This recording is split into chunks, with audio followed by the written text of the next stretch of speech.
As the velvet curtains closed on the Gilded Age Season 3 premiere, one thing became perfectly clear. The stakes have risen higher than the chandeliers. Episode 1 didn't just reintroduce us to corseted society and ruthless ambition, it reshuffled the game board entirely. Now, as we look ahead to Episode 2, who will take control, who will lose it, and who might finally break free from the gilded cage they've been trapped in? Let's look into what Episode 2 might hold based on the drama, power plays, and secrets already simmering beneath the surface.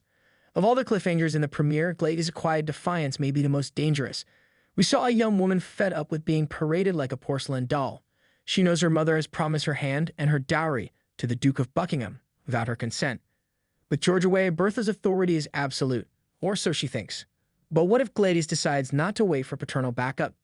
Episode 2 may open with the Russells waking up to an empty bedroom. A note, a train ticket stub, a whisper of scandal in the wind. Could we see a classic elopement storyline? If she escapes with Billy Carlton, the Russell household won't just be in chaos. It will be the center of a citywide gossip hurricane. Even more fascinating, how will Bertha handle public embarrassment? A woman who thrives on control is about to face the ultimate act of rebellion. And will George, returning from his rail dealings and financial panic, take his daughter's side or his wife's? Bertha Russell has always been a master manipulator of society's chessboard. She plays the long game, but even queens can find themselves checkmated. Episode 2 is likely to show the first real cracks in Bertha's empire. Her daughter may be gone. Her husband, once a reliable pillar, is now distracted by financial turbulence. Her son, Larry, is defying her openly. And worst of all, she doesn't even know about Marion yet.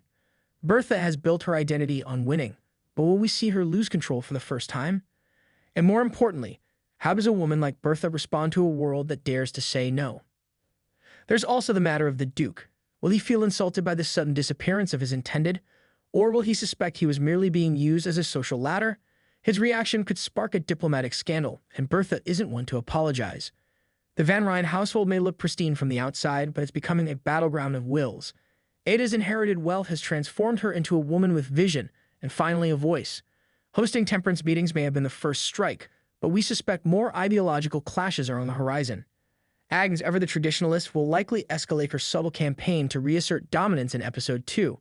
Expect more petty power plays, underhanded remarks, and perhaps even an attempt to rally Bannister and the household staff to her side. But don't underestimate Ada. She's finding strength and purpose, and the loss of her husband has birthed something rare in this world: freedom. The Silver Dispute was just the beginning. What happens when Ada decides to lead, not follow? And if Aurora Fane's situation worsens, Ada may rally to her side, further putting her at odds with Agnes, who sees society's rules as sacred. Peggy Scott has spent her life fighting for a voice in a society that rarely listens. Her literary success is finally gaining traction, but her health is rapidly declining. Episode 2 may take us deeper into her illness, with her family, especially her father, taking a more central role. The refusal of care from the doctor exposed a cruel truth that can't be ignored. This subplot isn't just about Peggy's recovery, it's about resilience in the face of systemic injustice. Expect a quiet but powerful storyline here, with Peggy battling both her illness and the subtle embedded in every corner of Gilded Age life. But don't count her out. Peggy is a fighter, and she may surprise everyone by turning this pain into purpose.